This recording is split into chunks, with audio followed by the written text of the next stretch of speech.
ఈ 10-15 minutes నేను చెప్పబోయేది ఏంటంటే సిపిఆర్ అంటే కార్డియో పల్మనరీ రిససిటేషన్. ఇది నేను మ్యాక్సిమం వీలైనంత తెలుగులోనే చెప్పడానికి చూస్తాను. స్లైడ్స్ ఇంగ్లీష్లో ఉంటాయి, తెలుగులో కన్వర్ట్ చేసి చెప్తాను. సో నేను గత 8 సంవత్సరాలుగా కార్డియాలజిస్ట్గా ప్రాక్టీస్ చేస్తున్నాను. సో అసలు సిపిఆర్ అంటే ఏంటి, మనం ఎలా చేయొచ్చు, ఎవరు చేయొచ్చు, దాని మీద ఉన్న అపోహలు ఏంటి, అది ఎట్లా అనేది ఈ క్లాస్లో నేను చెప్తాను. సో అసలు సిపిఆర్ అనేది ఎందుకు చేయాలి? కార్డియాక్ అరెస్ట్ అంటే గుండె కొట్టుకోవడం ఆగిపోతుంది. గుండె అనేది చాలా ఇంపార్టెంట్ ఆర్గన్. గుండె కొట్టుకోవడం ఉన్నంత వరకే మనిషి బ్రతికున్నాడు అంటాం మనం. గుండె కొట్టుకోవడం ఆగిపోతే మనిషి చనిపోయాడు. కానీ మనిషి చనిపోవడానికి గుండె కొట్టుకోవడం ఆగిపోవడానికి మధ్యలో చిన్న గ్యాప్ ఉంటుంది. ఆ టైంలో మనం ప్రయత్నిస్తే పేషెంట్ మళ్ళీ మనం బ్యాక్ నార్మల్కి తీసుకొచ్చే ప్రయత్నం అనేది చేయవచ్చు. ఆ టైంలో చేసే ప్రక్రియ ఈ కార్డియోపల్మనరీ రిససిటేషన్ అంటారు. సో మనకు most common cause of death అంటే చాలా మంది చనిపోవడానికి కామన్ కాజ్ ఏంటంటే, ఫస్ట్ ప్రపంచంలోనే ఇప్పుడు ఎక్కువ మంది చనిపోవడానికి కారణం ఏంటంటే అవి గుండె సంబంధిత సమస్యలు, అంటే హార్ట్ అటాక్స్ అనొచ్చు. గుండెకి సంబంధించి గుండె మనకి శరీరంలోని అన్ని భాగాలకి రక్తాన్ని సరఫరా చేస్తూ ఉంటుంది. రక్తం అంటే అందులో ఆక్సిజన్ మరియు న్యూట్రియంట్స్ ఉంటాయి. అవి అన్ని ఆర్గాన్స్కి చాలా వైటల్. కానీ గుండె పనిచేయాలంటే దానికి కూడా రక్తం మరియు ఆక్సిజన్ అవసరం. దానికి కరోనరీ ధమనులు అని ఉంటాయి, కరోనరీ ఆర్టరీస్ అంటాం. వాటి ద్వారా గుండె ఫస్ట్ రక్తాన్ని బయటికి పంపించగానే ఫస్ట్ తనకు తాను రక్తం తీసుకుంటుంది. ఎందుకంటే అది సరిగ్గా పనిచేస్తేనే మిగిలిన ఆర్గాన్స్ అన్ని కూడా బాగా పనిచేయడానికి ఉపయోగపడుతుంది. సో ఈ కరోనరీ ఆర్టరీ డిసీజ్ అంటాం. అంటే ఆ కరోనరీ ధమనుల్లో పూడికలు రావడం, కొలెస్ట్రాల్ వల్ల అవ్వచ్చు, స్మోకింగ్ వల్ల అవ్వచ్చు, బీపీ, షుగర్, ఏ కారణం వల్ల అయినా వాటిలో అడ్డంకులు వచ్చినప్పుడు మనకి గుండెకి సరైన రక్త ప్రసరణ లేకపోవడం వల్ల హార్ట్ అటాక్స్ వస్తాయి, గుండెపోటు అనేది వస్తుంది. ఆ టైంలో గుండె అనేది సడన్ గా ఆగిపోవడం జరగవచ్చు. ఇది కామన్ కాజ్. ఇంకా చాలా కారణాల వల్ల కార్డియాక్ అరెస్ట్ అనేది రావచ్చు. ఫస్ట్ సపోజ్ ఒక యాక్సిడెంట్, ఫైర్ యాక్సిడెంట్ అయింది, carbon monoxide, carbon dioxide fumes అనేది మనం ఇన్హేల్ చేస్తాం, లోపల ఉన్న వాళ్ళని అది పీల్చుకోవడం వల్ల కూడా కార్డియాక్ అరెస్ట్ అవ్వచ్చు. లేదు ట్రాఫిక్ యాక్సిడెంట్ అయింది, బ్లీడింగ్ అవుతుంది, దానివల్ల కూడా కార్డియాక్ అరెస్ట్ అవ్వచ్చు. ఏ కారణం వల్ల అయినా కార్డియాక్ అరెస్ట్ అనేది జరగవచ్చు. సో అది జరిగినప్పుడు మనం పేషెంట్ చనిపోయే అవకాశం చాలా ఎక్కువ ఉంటుంది. కార్డియాక్ అరెస్ట్ వచ్చినప్పుడు మనం టైంగా యాక్ట్ చేసి మనం చేయగలిగిన సహాయం చేస్తే పేషెంట్ మళ్ళీ రివైవ్ అయ్యే ఛాన్స్ అనేది ఉండొచ్చు. So immediate CPR, doubles or triple survival. CPR కూడా చాలా ఇమీడియట్ గా చేయాలి, అంటే మనం టైం తీసుకొని చేయడానికి ఉండదు. ఎందుకంటే మన బ్రెయిన్ అనేది కేవలం 4 నిమిషాలు మాత్రమే ఆక్సిజన్ లేకుండా సర్వైవ్ అవ్వగలదు. 4 నిమిషాల తర్వాత బ్రెయిన్ డ్యామేజ్ అనేది పర్మనెంట్ గా ఉంటుంది. అంటే పేషెంట్ మనం రివైవ్ చేసిన పేషెంట్ పర్మనెంట్ గా కోమాలో ఉండిపోతారు.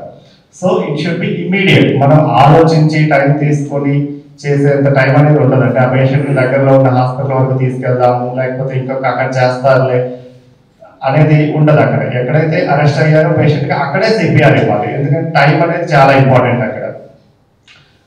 Anyone can perform CPR. మనం అనుకుంటాం సిపిఆర్ అనేది డాక్టర్స్ లేకపోతే వైద్య వృత్తికి సంబంధించిన వాళ్ళు, నర్సెస్, టెక్నీషియన్స్, పారామెడికల్ వాళ్ళు మాత్రమే చేయాలి, మనం చేయకూడదు అనే ఒక అపోహ ఉంది. సిపిఆర్ అనేది 12 సంవత్సరాల పైన ఉండి దాని మీద అవగాహన ఉన్న వాళ్ళు ఎవరైనా సరే సిపిఆర్ అనేది చేయవచ్చు. సో కార్డియాక్ అరెస్ట్ అంటే ఏంటి? నేను మీకు ఆల్రెడీ ఎక్స్ప్లెయిన్ చేశాను. హార్ట్ అనేది సడన్ గా పంప్ చేయడం ఆపేస్తుంది. సో దాన్ని కార్డియాక్ అరెస్ట్ అంటారు. సో మన ముందే పేషెంట్ అనే అతను కొలాప్స్ అయిపోతాడు, అంటే రెస్పాన్స్ అనేది ఉండదు. బ్రీతింగ్ తీసుకోవడం కూడా ఆగిపోతుంది, లేదంటే అబ్నార్మల్ గా ఉంటుంది అనమాట. సో మనం ఎలా రికగ్నైజ్ చేయాలి ఒక పేషెంట్ కార్డియాక్ అరెస్ట్ అయ్యాడా లేదా అనేది?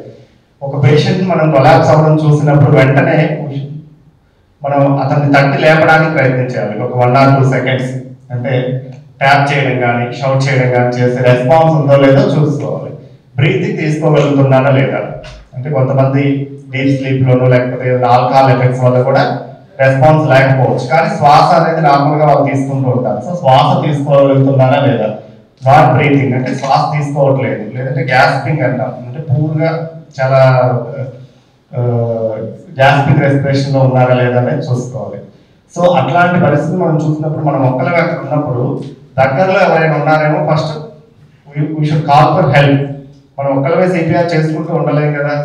సిపిఆర్ అనేది ఒక స్టార్టింగ్ ప్రాసెస్, దాని తర్వాత మనకు మెడికల్ హెల్ప్ అనేది కావాలి. సో ఎవరో ఒకళ్ళ హెల్ప్ మనం తీసుకోవాలి, పక్కన ఎవరైనా ఉన్నారేమో అడగాలి. సో వాళ్ళు they will B calling phone 108 call చేయడం, లేకపోతే దగ్గర ఉన్న హాస్పిటల్ కాల్ చేయడం, ఏదో ఒకటి చేస్తూ ఉంటారు. ఈలోపు మనం సిపిఆర్ చేస్తాం. సో ఇమీడియట్గా మనం కాల్ ఫర్ హెల్ప్ చేయాలి. దీనికన్నా ముందు మనం సేఫ్ ప్లేస్లో ఉన్నామో లేదో కూడా చూసుకోవాలి. ఇప్పుడు ఏదైనా యాక్సిడెంట్ అవ్వచ్చు, ఎమర్జెన్సీ అవ్వచ్చు, ఫైర్ ఉండొచ్చు. సో ఆ ఎన్విరాన్మెంట్ అనేది మనకు సేఫ్గా ఉందా లేదో చూసుకోవాలి ఫస్ట్. సో చుట్టూ సరౌండింగ్స్ సేఫ్గా ఉన్నాయా, క్లియర్గా ఉన్నాయో చూసుకొని ఒక పర్సన్ ఇంకెవరినైనా దగ్గర ఉన్న వాళ్ళని హెల్ప్ కాల్ చేసి సిపిఆర్ స్టార్ట్ చేయాలి. ఇందులో ఎక్కడ కూడా టైం అనేది వేస్ట్ చేయకూడదు. ఇదంతా కూడా ఒక 5-10 సెకండ్స్లోనే జరిగిపోవాలి. మనం పేషెంట్ చెక్ చేయడం కానీ ఇవన్నీ. సో యాక్టివేట్ ఎమర్జెన్సీ సిస్టమ్, మన పక్కన ఎవరైతే మనం హెల్ప్ ఇప్పించామో వాళ్ళు 108, మనకి ఇండియాలో అయితే 108కి కాల్ చేసి ఇన్ఫార్మ్ చేస్తారు. ఇంకెవరైనా మనకి ఏఈడి అంటే ఆటోమేటెడ్ ఎక్స్టర్నల్ డిఫిబ్రిలేటర్. ఇది మనకు చూసుకున్నట్లయితే యూఎస్ కానీ వేరే కంట్రీస్ అయితే పబ్లిక్ ప్లేస్, పార్కుల్లో, రైల్వే స్టేషన్లో కానీ అట్లా ఎక్కడ పడితే అక్కడ మనకి ఏఈడీస్ అనేవి అవైలబుల్ ఉంటాయి. ఇండియాలో కూడా కొన్ని ప్లేసుల్లో ఉంటాయి. అవి ఇంకా మనకు దాని మీద అవేర్నెస్ అనేది ఎక్కువ లేదు పబ్లిక్కి. ఏఈడీస్ అంటే డిఫిబ్రిలేటర్స్, అంటే మనం సినిమాలో చూస్తూ ఉంటాం, షాక్ వేస్తూ ఉంటారు. ఒక పేషెంట్కి షాక్ ఇచ్చే ఆ ఇన్స్ట్రుమెంట్ని డిఫిబ్రిలేటర్ అంటారు అనమాట. ఇది ఆటోమేటెడ్ ఎక్స్టర్నల్ డిఫిబ్రిలేటర్, అంటే మనం షాక్ ఇవ్వవసరం లేదు, అది మనం దాన్ని అటాచ్ చేస్తే బాడీకి అదే షాక్ ఇస్తుంది అనమాట. సో నియర్ బై అదేమైనా అవైలబిలిటీ ఉంటే, మెడికల్ టీమ్ ఏమైనా హెల్ప్గా ఉంటే అవి తీసుకొస్తారు వాళ్ళు. సో మనం సిపిఆర్ స్టార్ట్ చేసే ముందు ఎవరినొకరిని పిలిచి హెల్ప్ అనేది తీసుకోవాలి.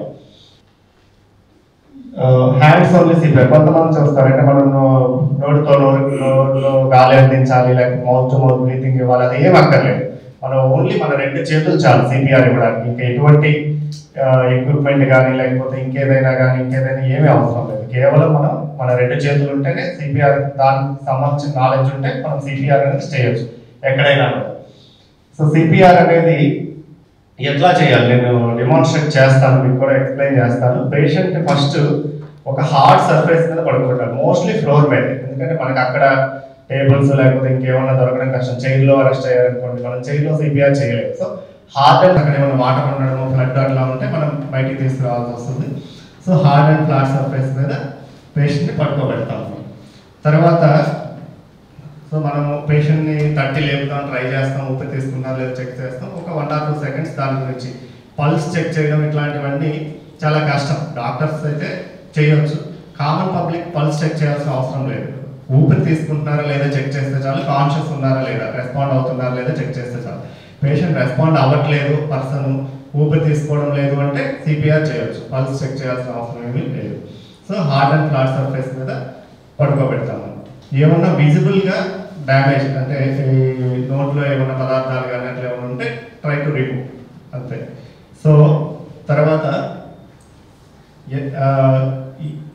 సిపిఆర్ అనేది ఎట్లా ఇవ్వాలి, ఎంతసేపు ఇవ్వాలి, ఎంత టైం ఇవ్వాలి అని చాలామంది డౌట్ ఉంటుంది. యూజువల్గా సిపిఆర్ అనేది ఇమీడియట్గా స్టార్ట్ చేసి నిమిషానికి మనం 100 నుంచి 120 సార్లు కంప్రెషన్స్ ఇవ్వాలి. మినిమం 100 సార్లు కంప్రెషన్ అనేది ఇవ్వాలి. ప్రతిసారి డెప్త్ వచ్చేసరికి 2 to 3 inches, అంటే 5 నుంచి 6 సెంటీమీటర్స్ లోపలికి వెళ్ళేటట్లు సిపిఆర్ అనేది ఇవ్వాలి. ప్లస్ ప్రతిసారి కంప్లీట్ రీకాయిలింగ్ అనేది జరిగేలా చూడాలన్నమాట. ఫుల్ రీకాయిలింగ్ అనమాట. సిపిఆర్ అనేది ఎప్పుడు స్టాప్ చేయాలి? పేషెంట్ కాన్షియస్ వచ్చాడు, రెస్పాండ్ అవుతున్నాడు అంటే సిపిఆర్ స్టాప్ చేయొచ్చు. లేదు మెడికల్ హెల్ప్ వచ్చింది, లో కొన్నాటైతే అంబులెన్స్ ఎవరో ఒకరు వచ్చారు, medical they will take over CPR public నుంచి. లేదు అంటే కనుక మీరు ఎగ్జాస్ట్ అయిపోయారు, సిపిఆర్ మనం ఎవరైనా మహా అయితే 4-5 నిమిషాలు 10 నిమిషాలు చేయగలం ఒక పర్సన్ ఉంటే. ఇద్దరు ఉంటే ఒక ½ hour వరకు చేంజ్ చేసుకుంటూ చేయొచ్చు. మనం ఎగ్జాస్ట్ అయ్యేంత వరకు కానీ, పేషెంట్ రెస్పాండ్ అయ్యేంత వరకు కానీ, లేదంటే మెడికల్ హెల్ప్ వచ్చేంత వరకు మనం సిపిఆర్ అనేది చేయాలి. సో ఏఈడి గురించి నేను మీకు చెప్పాను, ఇది కామన్గా మనకి అంత కామన్గా అవైలబుల్ లేదు. ఉంటే కనుక దానికి ప్యాడిల్స్ ఉంటాయి, అదే ఇన్స్ట్రక్షన్స్ ఆన్ చేయగానే will start giving us voice instructions ఇస్తుంది. మనం ఆ ప్యాడిల్స్ అనేవి దీనికి చెస్ట్కి అటాచ్ చేస్తాం, చేసి అది ఇచ్చే రెస్పాన్సెస్ని మనం ఫాలో అవుతాం, కమాండ్స్ని ఫాలో అవుతుంటే చాలు. ఓన్లీ షాక్ ఇచ్చే టైంలో మనం పేషెంట్ని ముట్టుకోకూడదు. నెక్స్ట్ సిపిఆర్లో అనదర్ థింగ్ ఏంటంటే చోకింగ్. మనం చూస్తూ ఉంటాం, ఒక ఏదైనా శ్వాస తీసుకునే మార్గంలో ఒక పర్టికులర్ మెటీరియల్ ఏమన్నా అడ్డుపడితే, అంటే ఒక అన్నం ముద్ద అవ్వచ్చు, డెంచర్స్ అవ్వచ్చు, ఫారిన్ బాడీ అవ్వచ్చు, స్టోన్స్ అవ్వచ్చు, లేదా సీడ్స్ అవ్వచ్చు, ఎస్పెషల్గా చిన్నపిల్లలు చోక్ అవుతూ ఉంటారు. అంటే ఊపిరి తీసుకునే గొట్టంలో ట్రేకియా కానీ బ్రాంకస్ కానీ వీటిలో సడన్గా ఒక పదార్థం అడ్డుపడి ఊపిరి తీసుకోలేకపోవచ్చు. దానివల్ల కూడా పేషెంట్ కార్డియాక్ అరెస్ట్ అవ్వచ్చు. చోకింగ్ అనే దానికి మనకి అది కూడా సిపిఆర్లో ఎందుకు యాడ్ చేశారంటే చోకింగ్కి మనం చెస్ట్ కంప్రెషన్స్ అట్లా ఇస్తే ఉపయోగం ఉండదు. చోకింగ్ నుంచి రిలీవ్ చేయాలి పేషెంట్. అంటే నోట్లో ఏదైతే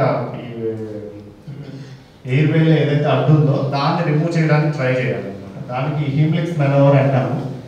అది పేషెంట్ వెనక వైపు మనం నిల్చొని అప్పర్ అబ్డామిన్ దగ్గర గట్టిగా థర్స్ట్ ఇస్తే దానికి ఫోర్స్ఫుల్గా ఆ పర్టికులర్ ఏదైతే అడ్డుపడిందో అది బయటకు వచ్చి పేషెంట్ నార్మలైజ్ అయ్యే ఛాన్స్ ఉంటుంది. సో దానికోసం అనేసి చోకింగ్ కూడా యాక్చువల్ సిపిఆర్లో పెట్టారు. చోకింగ్కి మనం చెస్ట్ కంప్రెషన్స్ ఇస్తే సరిపోదు అనమాట.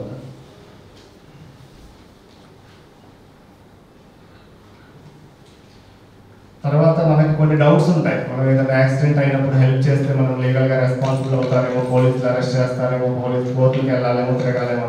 దానికోసం government of India good samaritan law అంటే మంచి పౌరుడు అంటే మనం ఎవరికైనా హెల్ప్ చేస్తే మనం మంచిగానే చూస్తారు తప్ప మనం దానికి ఏం రెస్పాన్సిబుల్ అవ్వదు. ఏదైనా యాక్సిడెంట్ అయితే మనం ఆ పేషెంట్ హాస్పిటల్ వరకు తీసుకురావడం అనేది చాలా మంచి ప్రక్రియ. దానివల్ల మనకి ఎటువంటి లీగల్ ఇష్యూస్ అనేవి రావన్నమాట. So we are not legally liable. CPR ఇవ్వడం అనేది చాలా మంచి పని చేసినందుకు మనల్ని ఎవరు కూడా పనిష్ చేయరు. సో మనం అది అపోహ మాత్రమే. అంటే ఎవరైనా యాక్సిడెంట్ అయితే మనం పట్టుకుంటే మనం తీసుకెళ్తే మనం రెస్పాన్సిబుల్ అవుతామేమో అనేది ఏమి ఉండదు. They will be appreciate us instead of మనం ఎటువంటి లీగల్ రెస్పాన్సిబిలిటీ ఉండదు. దీన్ని ఎందుకంటే పబ్లిక్ అవేర్నెస్ పెంచడానికి, పబ్లిక్ ఒక so that more and more people involve. ఏదైనా ఒక యాక్సిడెంట్ అయినప్పుడు కానీ పీపుల్ వాళ్ళ దగ్గర ఉన్న హాస్పిటల్కి చేర్చడం కానీ సిపిఆర్ చేయడం కానీ ఇలాంటివన్నీ చేస్తారనేది లీగల్గా మనకి ప్రొటెక్షన్ అనేది ఇచ్చింది అనమాట. సో సిపిఆర్లో కొన్ని మిత్స్ ఉంటాయి, అపోహలు ఉంటాయి. అదేంటంటే మనం సిపిఆర్ చేసేటప్పుడు పక్కటెముకలు విరిగే ఛాన్స్ ఉంది. సో ఇట్స్ ఓకే, పక్కటెముకలు ఇరిగినంత మాత్రాన ఎటువంటి ఇబ్బంది ఉండదు. దానివల్ల సిపిఆర్ మనం ఆపకూడదు. సిపిఆర్ అనేది పక్కటెముకలు ఇరుగుతాయన్న భయంతో చేయకుండా ఉండకూడదు అనమాట. ఓకేనా. Only doctors should do CPR. CPR అనేది డాక్టర్స్ మాత్రమే చేయాలి అనేది కూడా అపోహే. మనం ఎవరైనా సరే సిపిఆర్ అనేది చేయవచ్చు. Mouth to mouth is required. Mouth to mouth breathing చేయాలి కంపల్సరీగా. There is no compulsion. Only hands, 2 hands ఉంటే చాలు మనం సిపిఆర్ అనేది చేయవచ్చు. సో నేను మీకు ఆల్రెడీ చెప్పాను ఎందుకు సిపిఆర్ మ్యాటర్స్ అంటే first 4 minutes are very essential. 4 minutes తర్వాత మనకి డ్యామేజ్ అనేది స్టార్ట్ అవుతూ ఉంటుంది. సో 4 minutes తర్వాత మనం ఆలోచించి చేసినా కూడా పేషెంట్కి పెద్ద యూజ్ ఉండకపోవచ్చు. ఫస్ట్ 4 minutesలో మనం చేసేదే పేషెంట్కి యూజ్ ఉంటుంది. 2 to 3 20 to almost half of the patients, at least 30 to 60% of the patients 100 మంది కార్డియాక్ అరెస్ట్ అయితే మనం మంచి సిపిఆర్ ఇస్తే ఒక 30 నుంచి 60% మంది సేవ్ అయ్యే ఛాన్స్ అనేది ఉంటుంది అన్నమాట. మనం ఇవ్వలేదనుకోండి 100 మంది చనిపోతారు. So doing something is better than nothing. అసలు ఏం చేయకపోవడం కన్నా ఏదో ఒకటి చేయడం అనేది మంచిది. ఇంకా మనం మిస్టేక్స్ ఏం చేస్తాం ఆ హడావుడిలో మనం ఉన్న దీంట్లో ఇంకొక హెల్ప్ తీసుకోకపోవడం, ఎవరినో ఒకళ్ళు కాల్ చేసి పిలవడకపోవడం, లేకపోతే అవ్వకపోవడం. సిపిఆర్ అనేది నిమిషానికి 100 సార్లు ఇవ్వకుండా 30-40 సార్లు ఇవ్వడం, డెప్త్ అనేది సరిగ్గా మెయింటైన్ చేయకుండా ఓన్లీ షాలోగా ఇవ్వడం, లేదంటే ఫ్రీక్వెంట్గా ఇంటరప్ట్ చేయడం. సిపిఆర్ అనేది కంటిన్యూస్గా చేస్తూ ఉండాలన్నమాట. ఎక్కువ గ్యాప్ అనేది తీసుకోకూడదు. ఇవి మిస్టేక్స్. సో ఇన్ సమ్మరీ మనం పేషెంట్ రెస్పాండ్ అవుతున్నారా లేదా, ఊపిరి తీసుకుంటారా లేదా చెక్ చేయాలి. పల్స్ చెక్ చేయాల్సిన అవసరం లేదు, దానికోసం వెయిట్ చేయాల్సిన అవసరం లేదు. ఇమీడియట్గా హెల్ప్ కాల్ ఫర్ చేయాలి. తర్వాత సిపిఆర్ అనేది ఇమీడియట్గా స్టార్ట్ చేయాలి. ఒకవేళ డిఫిబ్రిలేటర్ ఎక్కడైనా దగ్గరలో ఉంది అంటే కనుక మనం అది తెచ్చి యూజ్ చేయవచ్చు. అది లేని పక్షంలో ఓన్లీ హ్యాండ్స్ ఓన్లీ సిపిఆర్ అనేది చేయాలి. ఇప్పుడు నేను సిపిఆర్ ఎలా చేయాలి అనేది ఒకసారి చేసి చూపిస్తాను. మనం మోకాల మీద కూర్చొని మనం చుట్టూ సేఫ్ ప్లేస్లో ఉన్నామా లేదా, ఫైర్ ఏమైనా ఉందా, ఫ్యూమ్స్ ఏమైనా ఉన్నాయా అన్నీ చూసుకొని చెక్ చేసుకొని పేషెంట్ సైడ్కి మనం నీళ్ళ అవ్వాలి. పేషెంట్ ఫ్లాట్ సర్ఫేస్ మీద పట్టుకోవాలి. నోట్లో ఏమన్నా అబ్స్ట్రక్షన్స్ అవి ఉన్నాయో చెక్ చేసుకోవాలి. ఎయిర్ వే అనేది కరెక్ట్గా ఉందో చూసుకోవాలి. సో తర్వాత ఈ స్టెర్నమ్ చెస్ట్ యొక్క లోయర్ హాఫ్లో మన హీల్ ఆఫ్ ద హ్యాండ్, ఒక హ్యాండ్ యొక్క హీల్, ఒక హ్యాండ్ యొక్క హీల్, దాని మీద ఇంకొక హ్యాండ్ ఆఫ్ హీల్, ఫింగర్స్ని ఇంటర్లాక్ చేసుకోవాలి. చేతులు అనేవి స్ట్రైట్గా ఉండాలి, చేతులతో చేయకూడదు సిపిఆర్, ఎప్పుడు కూడా బాడీతో చేయాలి. చేతులు అనేవి స్ట్రైట్గా ఉండాలి, మూమెంట్ అనేది బాడీ దగ్గర ఉండాలి. So this moment is at the body, not in the hands. Hands దగ్గర, హ్యాండ్స్ అనేవి స్ట్రైట్గా ఉండాలి, ఎందుకంటే ఫోర్స్ అనేది జనరేట్ అవ్వాలి. సో కంప్లీట్గా పేషెంట్ మనం పుష్ చేసిన తర్వాత కంప్లీట్గా హ్యాండ్స్ అనేవి ఆఫ్, అంటే మొత్తం కంప్లీట్గా చెస్ట్ రీకాయిల్ అయ్యేంత వరకు వెనక్కి వచ్చి మళ్ళీ వెళ్ళాలి. అంటే పూర్తిగా కంప్రెస్ చేసి అక్కడెక్కడే ప్రెస్ చేస్తూ ఉండకూడదు. రీకాయిల్ అవ్వాలి, ప్రెస్ చేయాలి, రీకాయిల్ అవ్వాలి, ప్రెస్ చేయాలి. అట్లా నిమిషానికి మనం 100 సార్లు, 100 నుంచి 120 సార్లు చేయాలన్నమాట, ఒకసారి చేస్తాం. ఈలోపు మనకి మనం ఎంతసేపు చేయాలంటే పేషెంట్ రెస్పాండ్ అవ్వాలి, లేదంటే మీరు ఎగ్జాస్ట్ అవ్వాలి, లేదంటే అనదర్ పర్సన్ రావాలి. ఇంకొక పర్సన్ ఉంటే సెకండ్ పర్సన్ ఇది 1 or 2 minutes చేయగలరు, అంతకుమించి ఎక్కువ చేయలేదు. Plus effectiveness of CPR reduce అవుతుంది. మనం కూడా సో మనం సిపిఆర్ చేసేటప్పుడు మనం ఒక 2 minutes స్ట్రాంగ్గా కరెక్ట్గా చేయగలం. 3rd minute మనం కూడా ఎగ్జాస్ట్ అయిపోతాం. సో వెంటనే సెకండ్ పర్సన్ ఉంటే he will take care.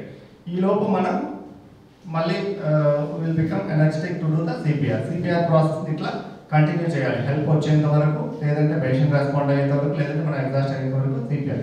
Most of the patients they will respond with in 5 to 10 minutes. మనం కరెక్ట్గా సిపిఆర్ ఇస్తే కనుక, ఎస్పెషల్లీ రివర్సిబుల్ కాజెస్ ఏమైనా ఉంటే కనుక patient will respond. Then patient ఒకసారి రెస్పాండ్ అయిన తర్వాత మళ్ళీ మనం పేషెంట్ని హాస్పిటల్ తీసుకెళ్ళాలి, లేకపోతే 108 ఎవరో ఒకరు వచ్చి హాస్పిటల్ తీసుకెళ్తారు.